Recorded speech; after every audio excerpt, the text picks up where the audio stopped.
Good morning, and welcome to our second webinar as far as the IIFR ECP series is concerned.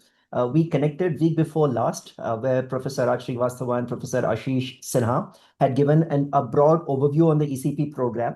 While once in a while we keep doing that, we thought let's just pick a few interesting topics from the curriculum and do some sort of a masterclass, which is like a teaser. Obviously, in a 1 hour session or a 45-minute session, it's difficult to do justice to the depth of content as well as thought process that we have on various topics. But this maybe is enough to just give you a starter, like a quick flavor of what you can expect in the course. And we expect the presentation to be about 45 minutes. We'll, of course, reserve about 15 minutes for Q&A. AI is a topic where I'm sure a lot of us both have points of view as well as have queries, and therefore this is an opportunity for us to share some of our thinking with the clear caveat that this topic is evolving so rapidly that anybody who claims to know what's going on is either lying or is a fool, right? And we don't claim to know what's going on. We are trying to figure this out like you, just that perhaps we've had the opportunity to think about it a little bit more objectively and try to structure our thinking, which is what we'll present today. But before that, I'll just take a quick 5 to 7 minute in setting the context on IIFR and ECP before handing it over to Professor Shankar Prakash to talk about the role of AI in education, and we sort of tag team in that presentation. Before I get started, I've already spoken. My name is Muralikrishnan. Everyone calls me Murli. I've spent many years, over 2.5 decades in the corporate world. And about 2 years ago, I decided to make the transition into academia. And I'm one of the few fortunate people to be involved in setting up this institution called the International Institute of Faculty and Research. That's me. Happy to answer any questions that you'll have at the end of the presentations once we are done. But to set context on IIFR, so IIFR got established a few months ago, where a bunch of academics as well as people from the industry came together, bound by a common purpose, saying, look, somewhere there has to be someone who's pursuing the cause of synthesizing theory and practice, of bringing together academia and industry and trying to see what kind of magic can get created from that. So this is established under the aegis of Bharatiya Vidya Bhavan, which is a renowned educational and nonprofit institution with over 400 institutes across the entire country.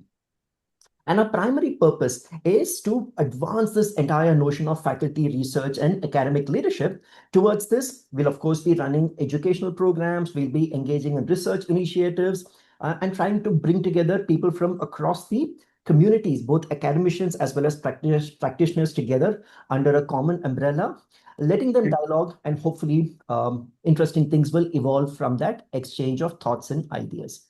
Specifically, we have a couple of programs that we have lined up. The first is the Educator's Certificate Program.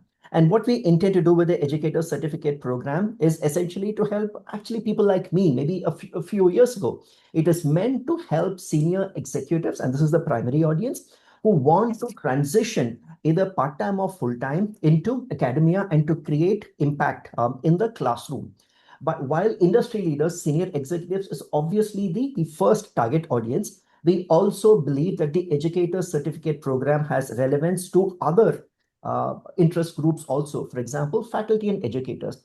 You could have mid-level junior faculty who want to learn new concepts, interact more with people from the industry, gain better expertise on concepts from the industry, as well as learn some of the interesting tricks, tools, and frameworks of AI that we believe is a unique proposition as far as the ECP is concerned. And of course, the fact that this program is certified by the European Federation for Management Development, a non-profit body based out of Brussels, which certifies, I guess, about the top 1%, which accredits about the top 1% of business schools across the entire world through an accreditation certificate that they call the EQUIS certification. So for example, the Indian School of Business, some of the IIMs, you have CBIS in China, you have the Oxford Said Business Schools, Babson's College. Some of the top business schools in the world are accredited by the EFMD.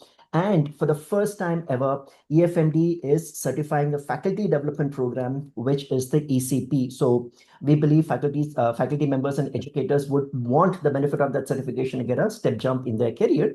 And of course, we also believe we address the needs of L&D professionals because they're essentially doing the job of training the trainers in their respective organization. And therefore, they also need to learn the art and science of teaching, how to design a curriculum, how to design a course, how to deliver that effectively, how to use AI in that process, and everything else that goes with creating impactful learning.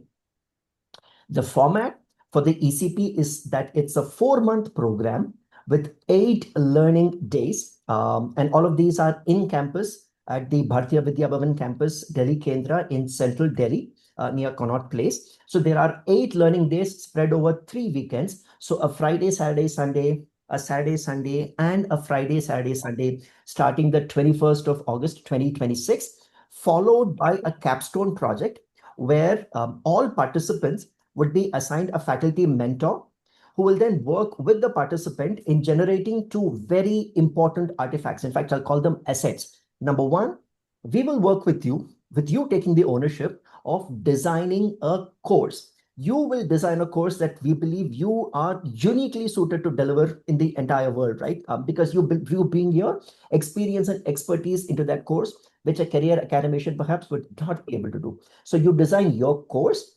And number 2, you will write a case. We will work with you, but you take the ownership in writing a case, which you could publish if you want to, which you could also use as a teaching case in the course that you're teaching. So these are 2 artifacts, 2 assets that you will create at the end of the 4-month period. So that's the educator's certificate program. As far as the curriculum is concerned, we've tried to make it as broad-based as possible because we believe people with various interests would be coming in. And hence, I would look at it as having, let's say, 3-4 different modules. Number 1 is teaching specific. How do you design a curriculum? And in the sense that the curriculum for a regular MBA course will be different from an executive MBA course, will be different from an executive education course. We want the participants to develop an in-depth understanding, a nuanced understanding of how these 3 differ. And hence, how do you design the curriculum for these 3 audiences? How do you design a course? Any course, let's say, platforms is a topic that I'm extremely passionate about. If I have to teach platforms and network economy, and I don't have an idea of how to do it, how do I start thinking about what the course objectives need to be, what the learning objectives need to be, how do I plan various sessions, how do I plan the content for various sessions, how do I make sure that people are engaged in that entire process, and how do you do the entire assessment at the end of the period?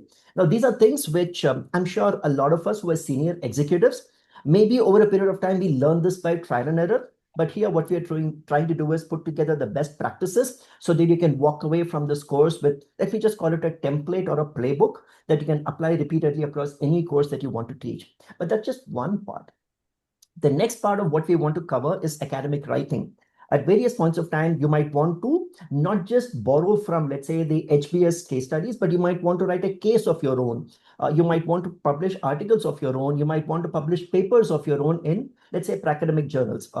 So we'd help you figure out what the way forward that is. The third one that we would cover is what we call framework of frameworks.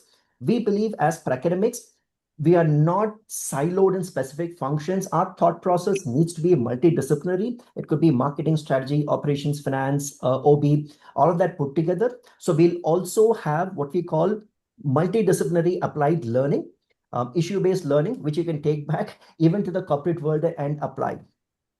And the last one is what happens in academic institutions. While we understand that teaching is one part, we also believe our participants might want to take academic leadership roles as directors and so on and so forth. So we want you to understand, how does an academic institution get structured? What are the roles? How do departments function? How do research centers function? And what kind of roles can you play in an academic institution in an administrative role if teaching isn't what drives your mojo? And we'll round this off with aspects of how can you build your own academic brand towards thought leadership. So that is the educator's certificate program. If you want more information on this, then you probably get some emails from us. where you can set up time with us, or just reach out to one of us, email us. You can set up time, and we'll be happy to have an admissions counselor spend greater time trying to explain the entire curriculum to you, because I understand, look, the intent is to talk about AI, and I don't want to belabor the point as far as the course is concerned. Last two slides on the ECP. Why is the ECP different from pretty much everything else? Number one, we operate at the synthesis of theory and practice. This is not an academic course. This is not a course on teaching only, but it is a course on how you can leverage your years of experiential wisdom and convert that into impact in the classroom in a manner that uniquely you can, which can't be matched by anybody else who is a career academician. That's point number one. Point number two, we have honestly excellent faculty that we have put together to deliver this course to you. Of course, led by Professor Rajendra Srivastava, someone who is very well cited, very well known in the realms of marketing and strategy, former dean of ISB, right now a professor emeritus at ISB.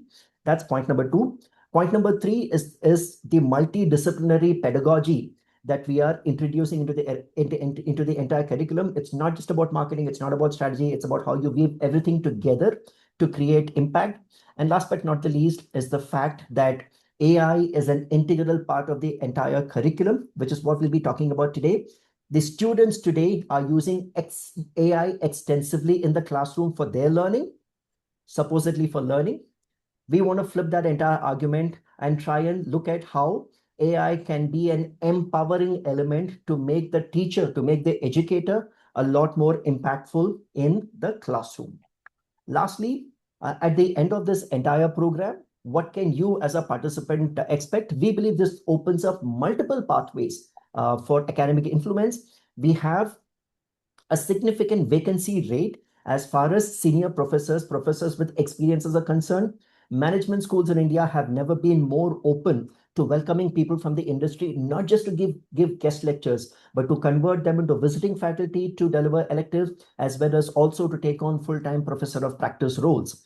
But it's not just teaching MBA and executive MBA. We believe people who graduate out of this program can also create substantial impact in designing and delivering executive education programs, because this is stuff that you have lived and breathed for years. And if you are able to weave together theory and practice and communicate that to an executive audience, that impact is going to be significantly higher than a career academician doing it. You could also get into curriculum development as far as institutions concerned, prepare for academic leadership roles, and last but not the least, build your own route for thought leadership to create lasting impact in the industry. So we honestly believe, look, the demand clearly is there. Here's our opportunity to bring practitioners, give them the tools, tricks of the trade, and train them to go ahead and unleash an army of academics into the academic world, making a difference on management education in India. So that's broadly what we at IIFR and ECP want to accomplish. And now I hand this over to Professor Shankar Prakash, who's spent many years in the industry with EY as well as IBM in consulting, did his doctoral program at ISB, much like I did, and today teaches across multiple management institutions, is an adjunct professor at the IIM Udaipur, and also a professor of practice at IIFR. Over to you, Shankar. Thank you, Murali. Am I audible? Loud and clear. All right, great. Okay, so before we get into AI, there are a few. I want to paint the landscape in which we operate, right? So AI as we see it, which is generative AI led, I would say, disruption. It happened maybe 3-4 years back, and it has gotten mainstream, right? But prior to that, so when I started teaching about in 2020, right, about 6 years ago, we already started seeing the classical classroom environment is breaking down, right, in terms of its effectiveness, right?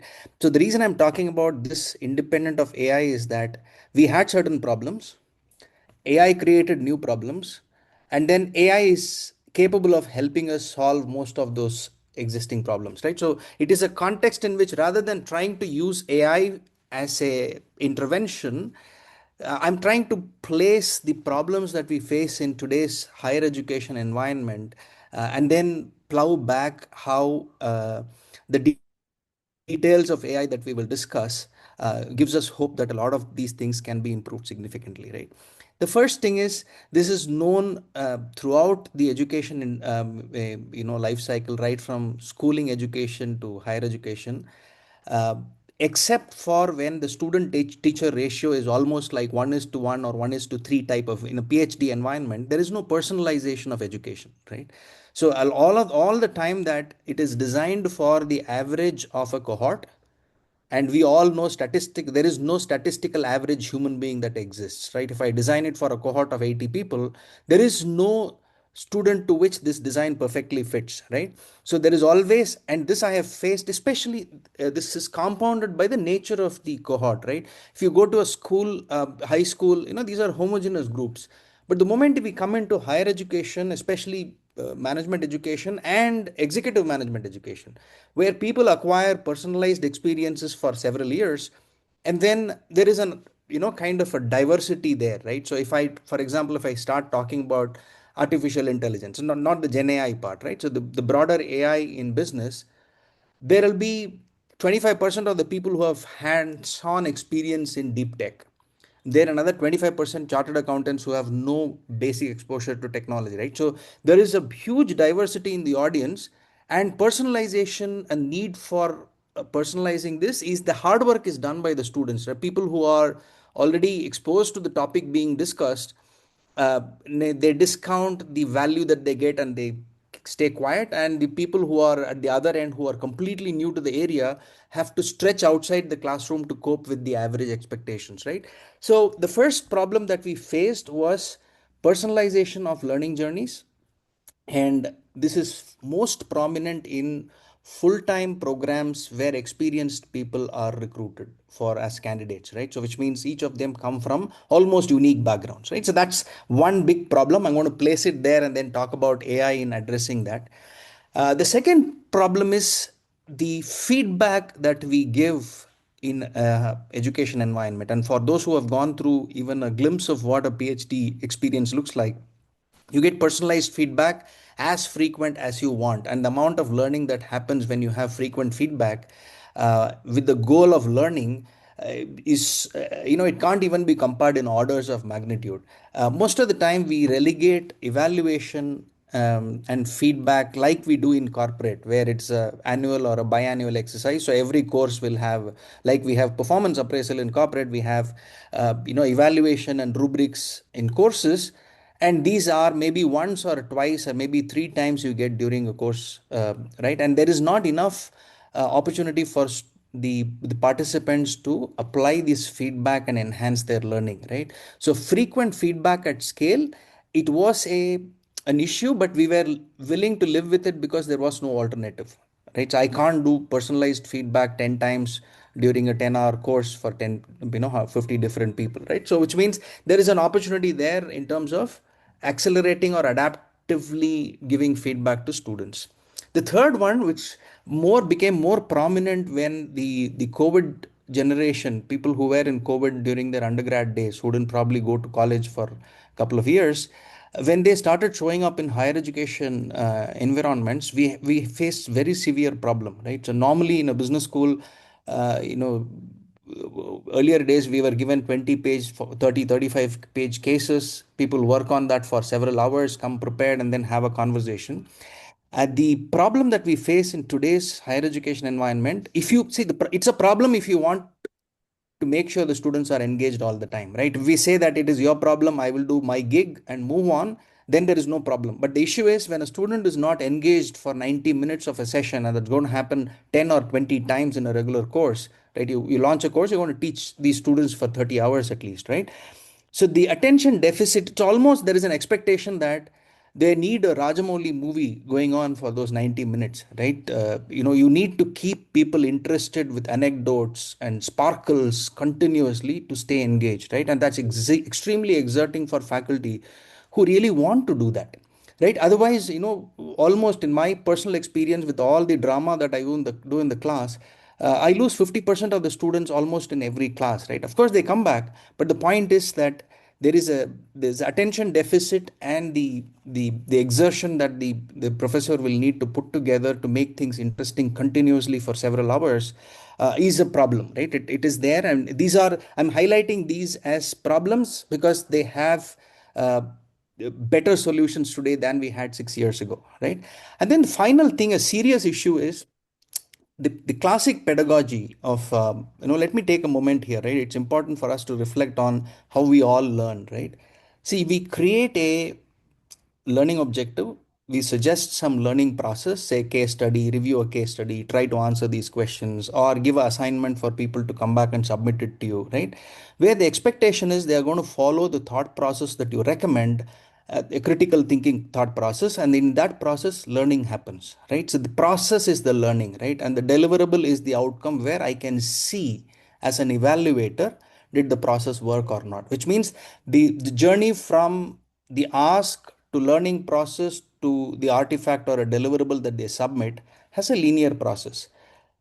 The moment Gen AI like tools get into the classroom, which they already have, right? So 2 years ago, it completely became prolific in classes because people keep doing fact checking you as you speak in the class, right? That's how classrooms happen. So the process of generating the artifacts, because I as a faculty has to review the output to evaluate the quality of learning, but the same output or a better output can be created today without going through the process that is required for critical thinking, right? So I outsource the reading of the case study and answering of the professor's questions to a Gen AI system, and then I can sound really intelligent in the conversations. It's very hard to figure out, right? So whether they read the case or not, but they are very, very intelligently conversing with you, because in a classroom of 50, 60 people, you can only do as much personal inquiry on whether they are making sense or not, right? But they sound very intelligent, like GPT and the generative systems, and they have completely bypassed the process which generates the learning for individuals, right? So this is a problem which Gen AI has created, and this is something which we are striving to address. Not that we have a solution, but I'm just highlighting the four big beasts that we are dealing with. The first three existed before, but we learned to live with them. The deliverable shortcut is new one, and there are several other things like this, right? So when an educator tries to get into making an impact in the learning environment, you might prioritize these four or some other four. Definitely some of them will be your top five concerns, right? If you are going to be a serious educator, right? I'm going to place this in the context because I said plus many is because, if we start discussing this, we can have a webinar series on the problems in education, in higher education today, right? Because as recruiters, if you go into a business school, you see most of them are not ready for the job, right? So the education hasn't prepared them enough even 5 years ago. Now it is even more difficult, right? So there is a group of issues, and these are my top issues, right? Like this, we will be able to examine many issues, and in the context of what you are teaching and where you are teaching, you might identify different areas, right? But it is in this context we need to bring in artificial intelligence as an assistance to address some of these, either partially or fully, right? So that's a long monologue on this, but this is the substratum on which educators are trying to address the problem. But our initial reaction was we were trying to solve the problem without AI. So I'll give you an example. Normally, forming or framing of hypotheses in a PhD class is an important evaluation metric. So we educate PhD students on research methods, etc. And after they find the problem, they are asked to bring out with the research question, the hypotheses, and then the operationalize. How do you answer those questions? We make them think about how will they'll solve the problem, correct? And it was very easy for us to make sure that they learn that. But today, the way we try to evaluate them is we put them in a room with no digital, zero digital, right? De-digitalized classroom, examination room, where for 4 hours, 3 hours, 6 hours, they are made to sit and demonstrate they have acquired this capability. Because if we do not give it, if we give it like an open classroom situation in the previous paradigm, people will come out with an output which looks like they understood but they wouldn't have, right? So here the way we solved it is by taking AI out of the classroom, but that is not sustainable, right? So we need to solve the problems that we face with AI in the classroom. So at a broad level, we have thought of it as an educator plus artificial intelligence trying to teach a student plus artificial intelligence, right? This is the challenge of higher education in that we face. And with that, I will kind of move on to give you a couple of more philosophical glimpse on how AI is being used, and we are striving to use it before we get into the plumbing of how tools are being used today, right? Which Murli will take over. So with that, let's go to the next slide, Murli. Right. So I talked about the problem in education in general so far. This issue that I'm highlighting here, theory and practice, is a specific issue which is related to India and growth markets. Uh, so whether we like it or not, there is a bigger separation between academia and industry and policy making in India far more than it exists, for example, in the US, right? So there is a seamless flow of academics becoming practitioners and advisors in companies and then getting into policy making. It's a very seamless flow, right?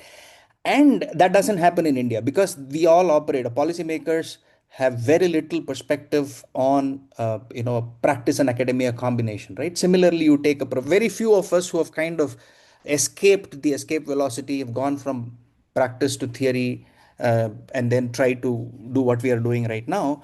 So one is individuals who are playing the role of educators and policymakers do not have the seamless experience of going from one to the other. I'm talking about the top 5% of really eminent people, right? Even there, this osmosis doesn't happen. The second problem is big bulk of theory, especially in management education that we use, is west centric, right? It is centered on growth, emerged markets or developed markets, right? Even today, if you look at faculty in educational institutions in India, they get rewarded for publishing research in academic journals which actually value the mature market thinking than growth market thinking, because growth market has its own problems, right? We don't have data, right? We are said to have limited quality of disclosure in corporates, right? There are several areas why the body of knowledge that we exists in theory today is less relevant to growth markets than they are to uh, mature markets. So this is another dimension. So when we bring in artificial intelligence, when we bring in practitioners into education, we also want to see, while we address the problem which exists in the world across countries, this is a unique problem that exists in education in growth markets and in India. So this is another opportunity area where we have strong view that artificial intelligence will make a big impact, right? So that's a play field for us. With that, if you can go to the next slide, Molly. Right. So if you look at the practice led learning, it can, so we think about theory being developed in the context of academia, and then these practitioners, so for example, you take my mentor, Murli's mentor, people who have been in the West academia for decades. They have the theory and then they work with companies, they apply it, and then they kind of play back, and then they have conferences where they exchange, right? So there is an ecosystem that exists, right? And we have to simulate that here because it doesn't exist in India or in the growth market context. So if you take a practice led learning, it is going to help us develop frameworks. Today it may not be as rigorous as it can be because we will do a COVID vaccine, right? We'll do it faster than it normally takes because we don't have the time. So we will develop frameworks and try to think about generalization in a classroom in ECP. Like, for example, how do practitioners, rather than telling stories, how can you develop generalization of those ideas and make it look like more general thinking, right? So if there is a case and a issue, we try to see if we can make it as a framework so that you can apply it across multiple contexts. So the generalization is a fundamental idea. We try to bring that into the classroom, and then in the hands-on sessions we want to apply that to say if that is really scalable, right? We want to try and give a aviation company for solving that problem and bring in agri company for solving that problem, right? In that context, does it scale, right? It actually, you play to say, is your generalization effective, and then you play back to the cohort and then learn in that process, right? So this is, at some level, this is very different from taking an educator's view across domains, right? This is a marketing class, this is a finance class. It doesn't work like that, right? So we look at issues in the industry, frame theory, try to help you apply hands-on, do a playback and debrief, and then we learn with the cohort, right? So at some level, this is very unique, and it is also made for India, right? So, we don't have to have done it in the developed markets because the context is different, right? This is the way a practice-led educator will be trained, if you may, right? Trained to think, right? Give a glimpse of how that the classroom will look like. If you go to the next slide, Murli. And then finally, the big elephant in the room, I'm going to give a couple of thoughts on how AI could solve the problems which we highlighted before actually going on to seeing the exact workflows for doing that, right? And and AI is a big problem today and potentially a solution as well, right? With that, I will go and explain how it is being used. Yeah, let's keep going, Murli. See, if we were to apply AI in solving the so many problems, the personalization, learning feedback, quick feedbacks, how do I avoid the learning shortcuts that students take today? If I want to address all of that, it has to be addressed in the life cycle of education in a higher education institute, right? So these are the six. This covers almost 80% of what it takes to build and deliver courses, right? So typically 80% of what educational institutions do from a teaching perspective, right? So one is curriculum and course design. Then it goes into session planning. So after a course, you have to even think about exactly how a session or a 90-minute session is going to be broken down. And then what are the learning objectives at that level? See, here is where the screenplay of Rajamouli will come into play, right? You have to make it exciting at a session level, right? It cannot be that there is a huge trust that the students will have and eventually you will learn from the professor. That mindset doesn't exist anymore, right? You have to keep them excited, interested continuously. Not that we are not eminent enough, but because the market has changed, right? And then once you have that session planned out and then creating that content, right? This is an area of huge productivity improvement today, right? But today, if we jump into content creation without step 1 and 2, you can create content till cows come home, right? It's not going to make an impact, right? So that's what typically we use as conversational agents for accelerating our content creation. And that breaks down if we don't have the strategy of step 1 and 2 before we come into 3.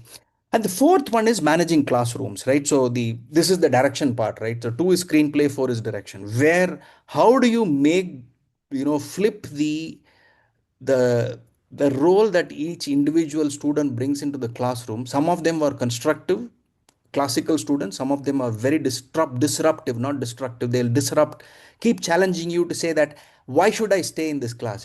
This never happened when I was, or any of us was in the B school. You never expected a professor to justify why a student should listen to the professor. But today, this is the de facto standard, right? We have to continue to justify. After about 7.5 hours of teaching my IoT course, this was 2020 and I am Udaipur. A student comes back, is a supply chain, these are people with 5 years experience. He comes and asks, sir, it's still not clear to me why as a supply chain practitioner I need to understand IoT as a technology. I mean, I have to keep justifying. Of course, I have grown from that role in the last 6 years, but this is a constant challenge that they place before us. And it's especially difficult because if you're an academic scholar who has done 6 years or 5 years of PhD and you stand for some unique knowledge where nowhere else in the world exists, it's easier to put the learner in place because what you're going to say is going to add value to you. Sometimes this disruptive interactions actually undermine the educator's confidence to say whether they can even add value, right? So managing classroom is an extremely important skill, and we have AI to assist us in that.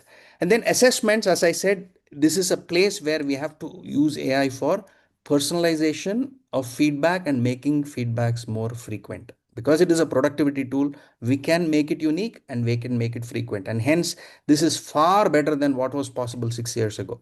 And then when we do all of this and we extensively use AI, the the quality assurance and responsible use of AI, both how an educator does it as well as how you want the student to do it, is something which we need to put in place. There is no solid standard or theory around this, but there are anecdotal, valid practices, if you may, right? So that is something which needs to be the overarching governance around steps 1 to 5, right? Let's go to the next slide.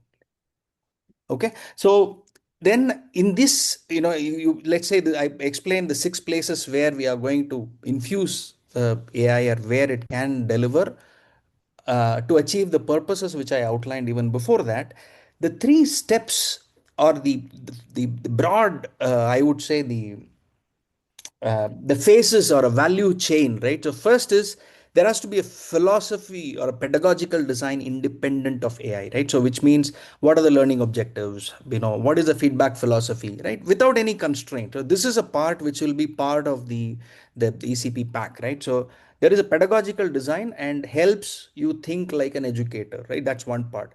The second part is AI design pattern. So how do you go from this philosophy, broad ideas, into creating chunks or pieces, which basically the Lego blocks which can be used in the execution, right? So you go from the broader philosophy, and then you go from, how do you start bridging it from philosophy to actual execution and actually implementing it in the execution stack, right? So those are the three ways.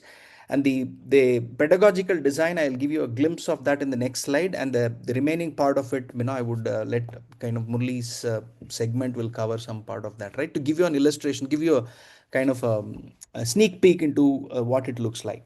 So if I look at the philosophy idea, let's look at the curriculum and course design, right? And we bring in AI. In the absence of AI, we will explain what it typically, with the steps in the process, right? But once it comes in, you're going to have a cohort, you have to have an objective, you have a timeline for this, and then you have to architect this. I mean, let's stick to course design, right? Curriculum design is a little higher order thing, right? Because curriculum is a combination of multiple courses for a bigger program. So if you look at the course design, this will be the business objectives, if we may, right? So this cohorts, objectives, nature of participants, how diverse their backgrounds are, these are all analysis you'll need to do independent of AI, right? But using AI to do that has made it possible for us to think deeply about the cohort, right? Earlier, I used to have a simple bar chart or a histogram of how many people are coming from which industry, or what is the average year of experience and distribution. That's how much you can assimilate, right? It's a practical limits to how much you can do. But right now, I can do almost a deep research on my cohort as long as I have the Excel file, right? So this is something which we have to put it in the workflow, and you don't have to build it every time. You build it once, it keeps running all the time, right? So you have to think through this, you have to implement it and iterate and evolve this, right? So that's a whole process in each step, right? And one other point I will probably take is, in assessments, let's say assessment is built into the teaching flow. When I say this, we need to um, you so the other problem is, the question paper that you give this year will be available to the next year's students, right? You can't, reuse question paper. It used to be possible in IIM Ahmedabad many years ago, right? So it's a, or the classical school professors choose not to publish the question paper. You can't take it home, right? But now it is a prerequisite. Students ask for the question paper, which means you will need an ability to regenerate questions which look different, which tricks children, the learners year after year, without exerting yourself, because there is no leverage if you don't use AI here, right? So every time you don't, it doesn't behave like you're launching this course for the first time, right? So that is another, kind of glimpse into the areas where AI will help us not only improve the learning environment, also adapt to the learning styles of students, right? So with that, we'll go to the next slide. Muli, I think that's where I will hand over, right? So the philosophy part is done. So over to you, Murli. Thanks. Thanks, Shankar. So if we were to look at this entire value chain of from philosophy to purpose to tools, look at this as, let's say, the bridging between philosophy and tools. If I were to think of re-architecting this entire academic workflow, like you saw these entire 6 blocks from curriculum and course design to session planning, classroom learning, responsible AI. If I were to re-architect this in the context of AI, and I have to think of it from the context of augmentation. Look, AI needs to be an aid to me. I can't offload my thinking or understanding or my fundamental work to AI. I mean, then I am not required. Then as a teacher, I will be redundant sooner or later.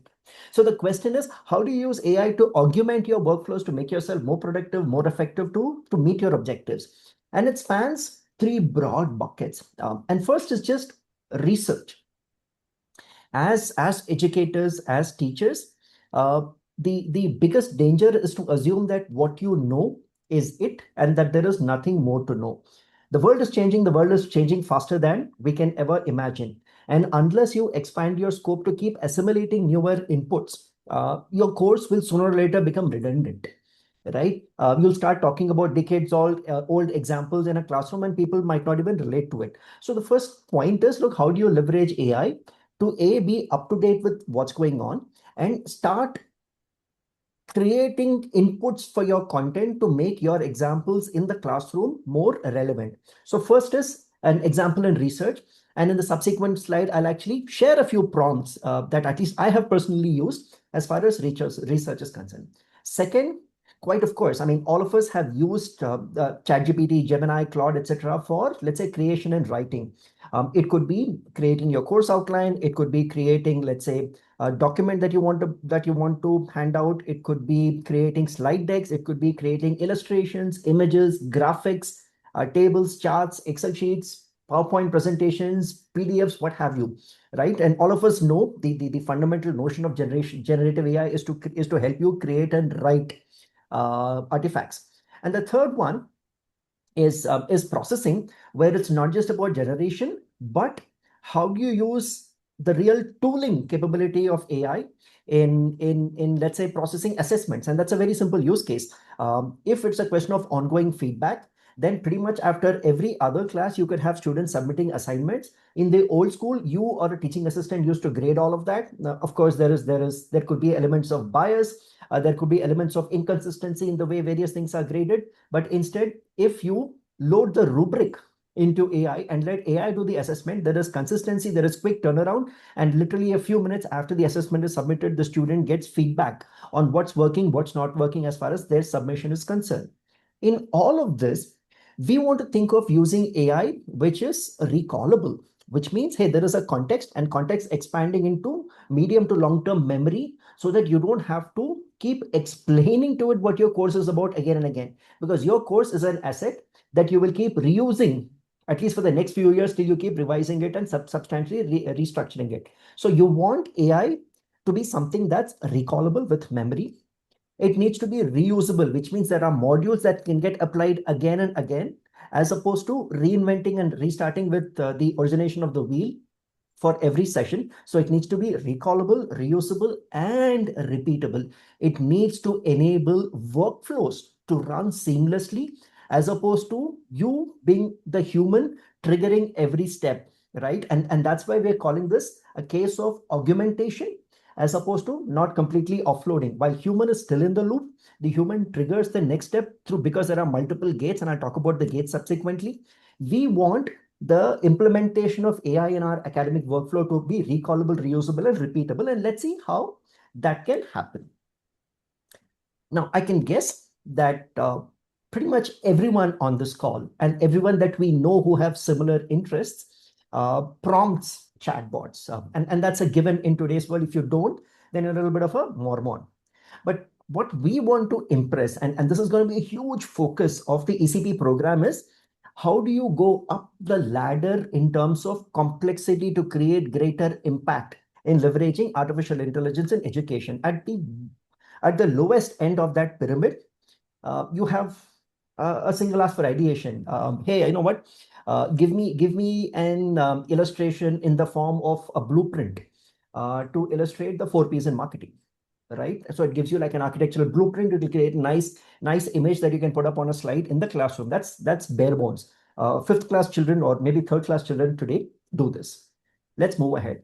But as opposed to a single isolated prompt, what if you start chaining prompts? You prompt something, you take the output, give it as further feedback and your comments to the next prompt, and then the next prompt. You're starting the process of iteration. You're going one step beyond bare bones use of chatbot as a fifth grader, and saying, let me take the output of one prompt and link it to what I will tell it to refine it in the second prompt. And this iteration is not something as simple as, what, make no mistakes or make it crisp or keep it shorter.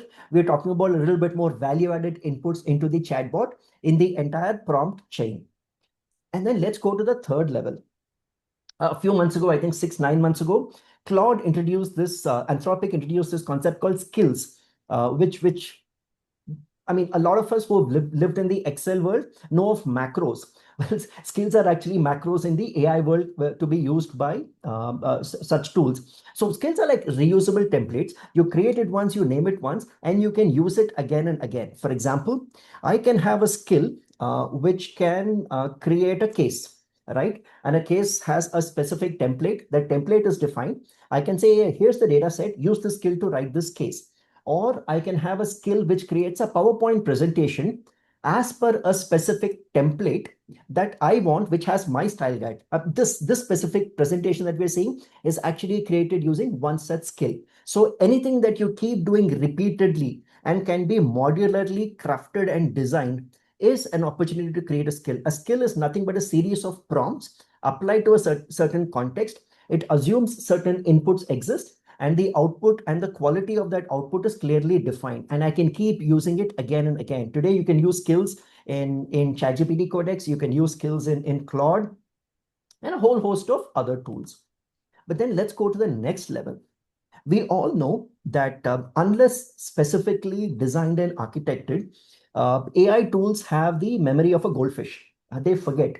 If any of you have experimented with agentic harnesses such as OpenClaw or Hermes, you would realize that so easily they forget what you did this morning, right? So the question is, but here you are designing a course not for one term or one semester. That course is an artifact, is an asset that you will keep reusing repeatedly with minor modifications across different years and across different cohorts, and even reuse some parts of what your content is from MBA to executive MBA to executive education.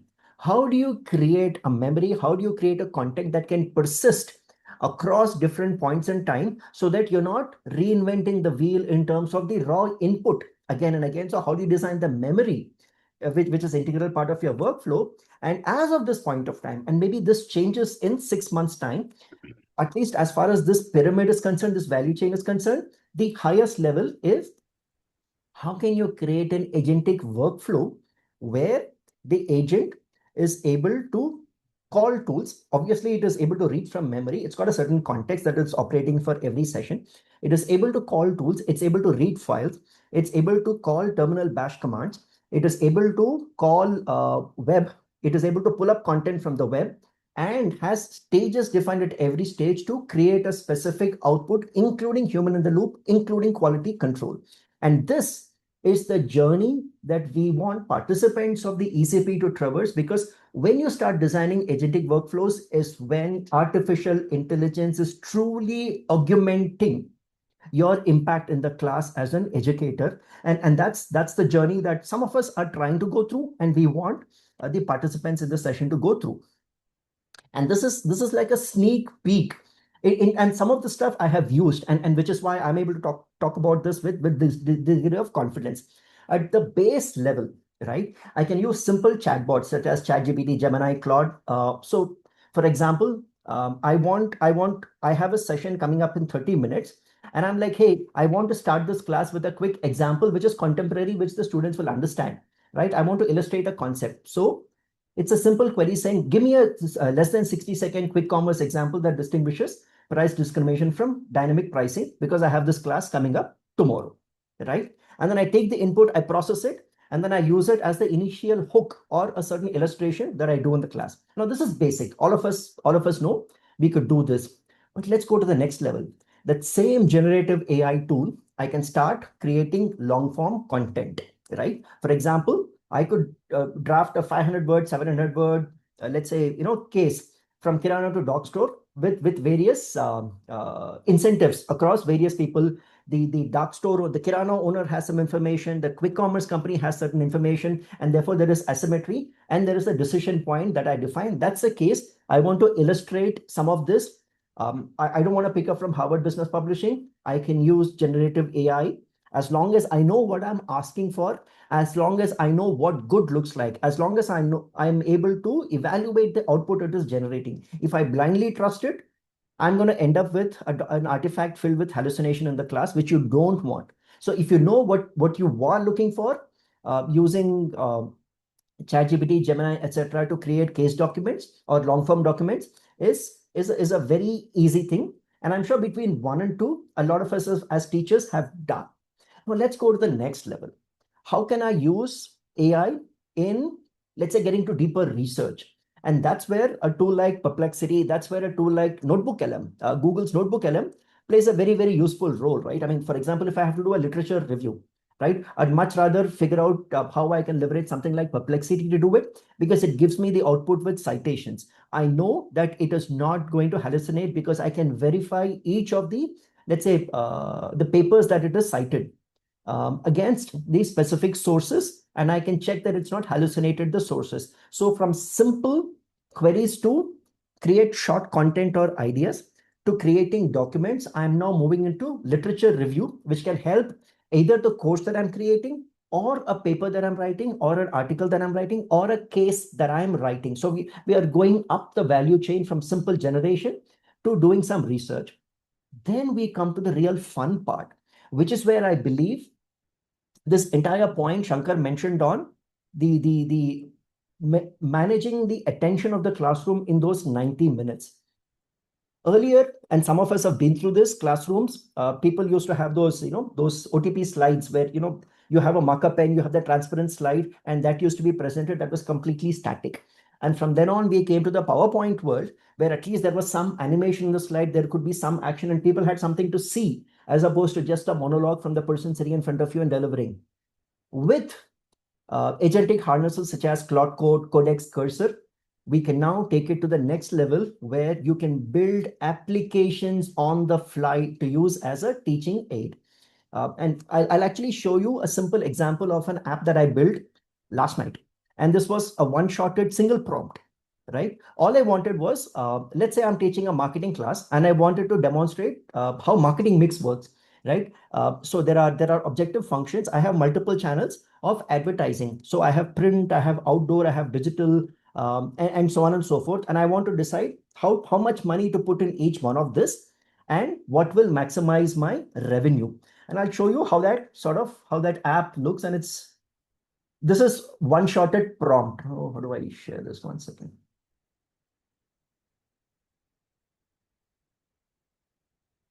Okay, so this is a Streamlit app. It is basically a Python with a web page.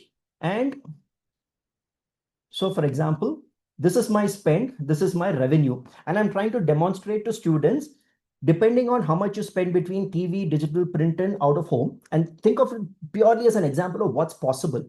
So I have defined these objective functions. In fact, I asked Claude to use synthetic data to create these response curves as to what the input-output equation between spend and revenue is.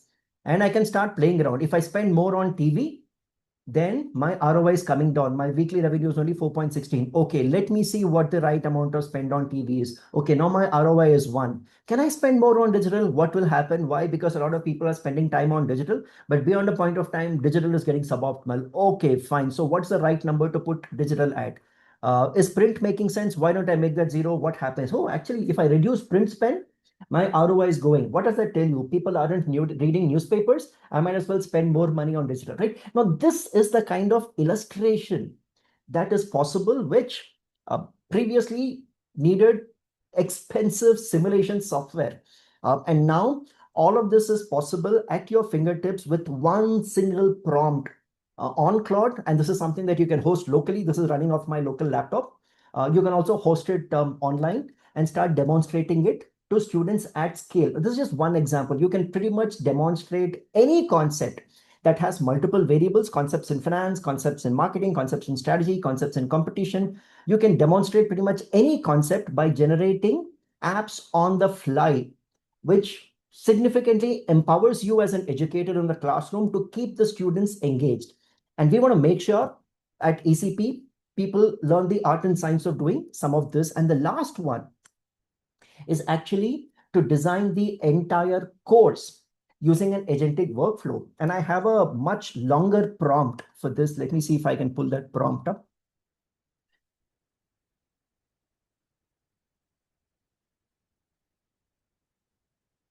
So this is a prompt that I'm planning to use, which designs an entire course, right? So I have existing material, so which is my memory. I have my notes, I have my source PDFs, I have my readings.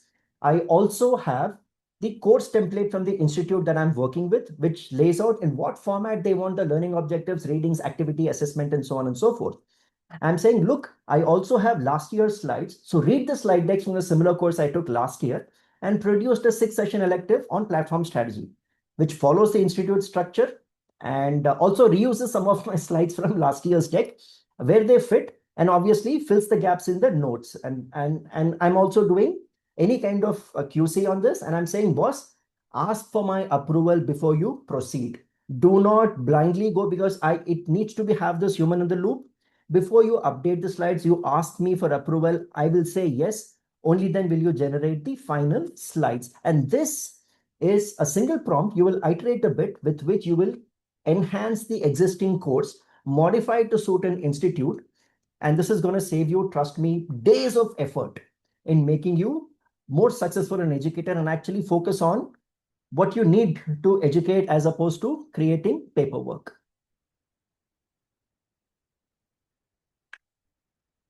All right, 1 second. Where are we? Last couple of slides to close the day. So we see, we've seen some of this. Again, it is important. Every time there is an output, your judgment is involved. You check and only then take it forward because otherwise it is just blind. What students are doing, you'll end up doing the same. Before I wrap up, I'll hand this over to Shankar. Yeah, thank you. So if you if you look at actually we can skip through the next one, Murli. We have kind of covered some of this. See, if you really look at what Murli explained, there is the shell of technology which at different levels of maturity we can use, but what prompt to write is an educator's know-how, right? So if you ask a person or sit in if a teaching assistant who knows how to use agentic AI tools, sit with an educator who has 2 decades of experience and then understands the learning process, how it works, right? When that no it's a know-how, right? So the know-how of experienced educators are abstracted out as principles or the philosophies which I laid out in the beginning, and then when you learn that and start practicing it, you also evolve, right? But the know-how is in the prompt, not in giving any prompt, but what prompt to give. How do you break down the learning journey of a student into pedagogical steps. All of that is an educator's know-how, right? Which we, AI or not, these are 90% fairly robust and classical, right? So that is something which we would definitely include. So with that, I'm going to look at, so when we start deploying all of this in an educational setting, now I'm abstracting out to being part of an educational institution, almost thinking like the director, dean, or the CEO of the education institute, right? So the roles are shifting on all 3 levels, right? One is faculty level, we just saw in reasonable detail. Student level, I kind of explained.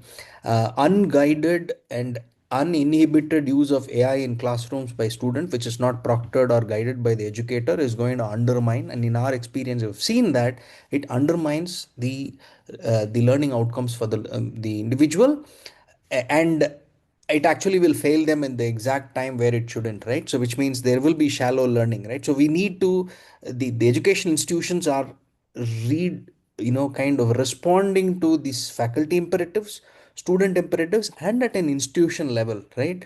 To say, uh, how do you justify or use AI in a just way, right? For example, if one way to look at this as a pure efficiency tool, so that it checks all the box, I design a course, I deliver the course, I evaluate students, and I get average feedback and walk away. I could do this today with probably 20% of the effort what it took 3 years ago, right? So if somebody looks at it as a efficiency based intervention, then we are going to race to mediocrity in terms of learning outcomes, right? So institutions at the institution level are concerned and they are carefully adopting, right? And in a very low level of sophistication, right? Even today, almost every month we evaluate a couple of Gen AI tools that can be used in because earlier book publishers used to reach out to us. Now AI companies which have built some artifacts are reaching out to say, what, use this, it'll help you build a case study and it'll enhance learning outcomes, right? Institutions are looking at what is in house, what should be outsourced, what tools to buy, and make sure that this use is just and focuses on enhancing learning impact and not just driving up efficiency so that we all remain mediocre, right? So the imperatives at all levels, and the ECP curriculum, right from understanding education institutions to academic leadership, will touch upon all these aspects. Not that you can get all of this in a 8-day residency, but you get a glimpse of what it takes for educational excellence from an institutional level, from an individual level, and at a student level in the era of generative AI. Yeah, with that, if we can go to the next slide. Right, and so purposeful AI is, I just said, this whole, whatever is the look, think of AI as the shell that helps us improve productivity of our activities. The purpose that behind that is deep entrenched in philosophy of teaching, philosophy of writing, philosophy of research. So it is all classical disciplines, just that a good educator or a good scholar, a good teacher can become far more effective in the use of AI, right? So the purposeful AI is underpinned by classical theory, and that's something, theory meaning the theory of education, right, or practice, the way educators practice education, right? With that, we move on to the next slide, Murli. I think we are done. So any questions, we'll be happy to answer. Yeah.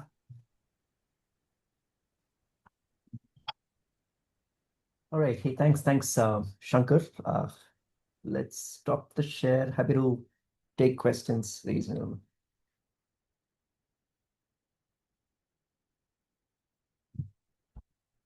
Is there anything on chat?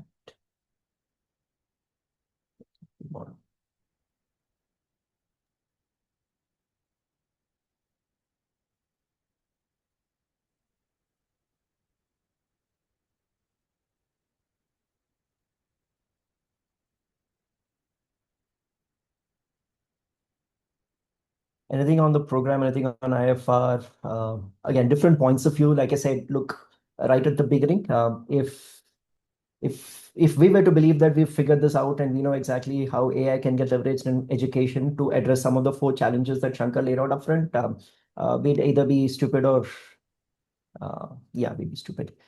But we clearly don't know enough. But I think we've just applied some thought to it. There is at least a framework, there is a thought process, there is an articulation of the philosophy, the purpose, and an idea of how to use some of those tools. And I know fully well that in 3 months' time, some of the tools that I have used thus far will probably become redundant, and I have to keep upskilling myself, right?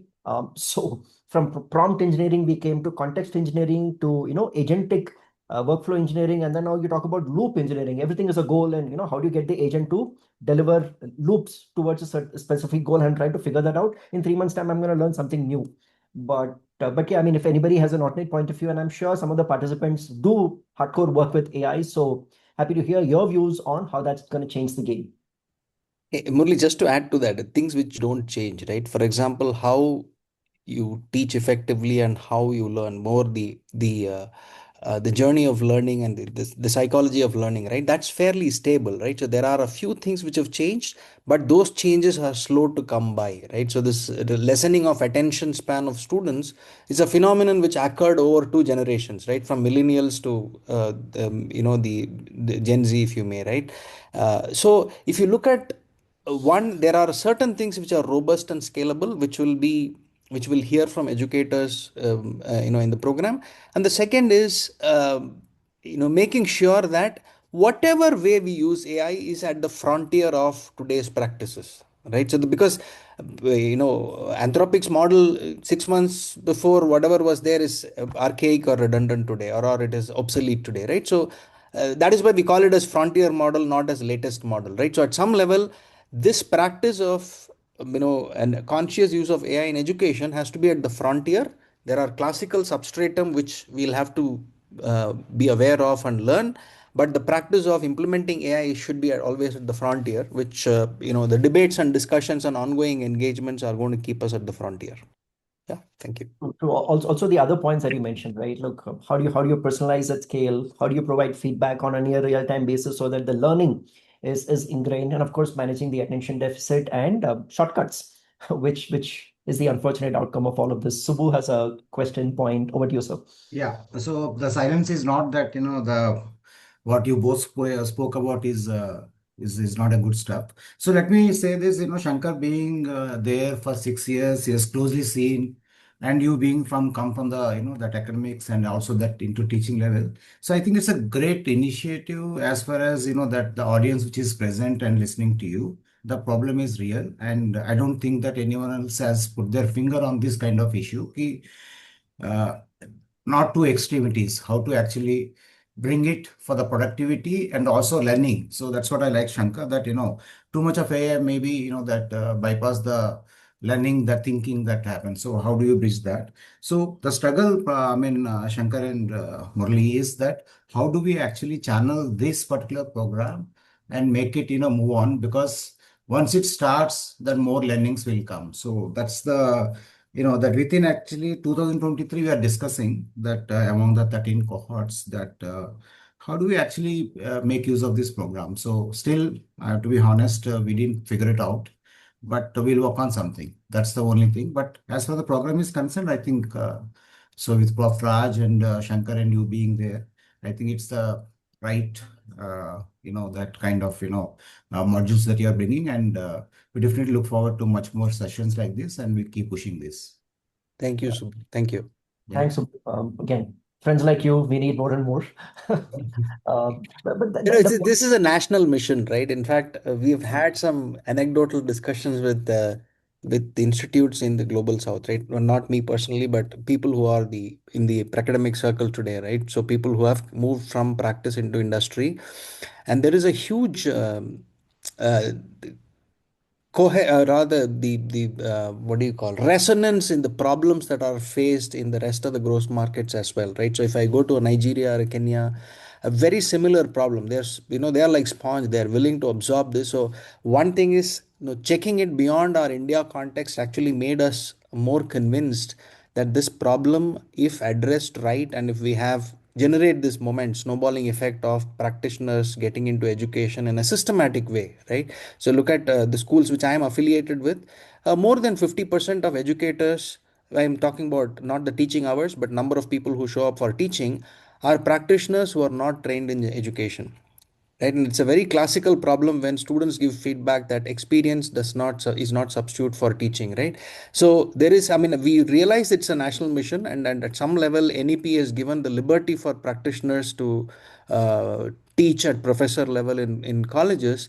But this is one of the many interventions we really hope that will make them one is effective faster and also improve the odds of success, right? For every one successful industry practitioner achieving excellence in education, there are eight or nine who fall apart, right? Primarily because of it's not like it's a competency defect, right? It's about bridging this where we come from and what it takes for students to learn, right? So that bridging, that we hope that it Yeah. becomes seen as a legitimate practice Shankar, and I see people the start learning. reflection even in organizations also. It's not easy for any senior leadership position to just walk way through and say whatever they want, because the current generation is different. So I see most Right. of it's not the institution, it's the organizations are also. So that's True. where I think this course helps. So, but only struggle is that how to make it happen, that the intent is fantastic and national mission is fantastic. So that's what, when nobody spoke, I just thought I would like to open No, up no, and tell very you it's a on that hook, fantastic program, I'll but the just take struggle that is how to make it happen. I'll So how take that we can help uh, you. hook. So one of the things we understand it can't just be a course delivered in a classroom and things will happen. So you very soon you will hear from us on a larger, let's say, community initiative. I'll call it a collective of just like-minded people, people who think real magic can happen at the integration of theory and practice. And we want to create something a little bit more grassroots, starting across various cities. Of course, we have an extended community that we already know, build from that and build on. This is work in progress. You will hear from us very soon, and I will count on you as one of the people who will catalyze and champion that. like playfully we have named it as academic circle. So I don't know if it is a circle or a sphere or Yeah. a vector space. I don't know, but it will be a it'll be a lobby, right, where we will have to start thinking about this and engage to make this work. Yeah, sure. Brilliant. Any further questions, comments, suggestions? I guess that's it. We are 12 minutes beyond time. We started 2 minutes late, so 10 minutes beyond time. Hey, thanks everyone for listening to us patiently. I sincerely hope this was useful for you. We had a great time putting the content together. And by the time we start delivering this during the ECP, there'll be so much more depth that we're able to endove into it. Super excited about at least the direction in which we are thinking as far as AI in education. It's not about chatbots alone. It is going far beyond. And always remember there are four fundamental problems Shankar laid out right up front. We want to make sure we have the solutions for some of those to come up from this course. Once again, thank you so much for taking time on a Sunday morning to Thank you join us. for making us part of your Sunday coffee. Thank you, folks. Thank you, Thank Shankar. you. Thank you, Good Murali. luck, Thanks to you. and Good to see you. hope to see you soon. Any questions, drop in a mail to one of us and we'll get in touch. Good luck. Take care. Have a wonderful rest of the day. Bye-bye. Bye. Thanks.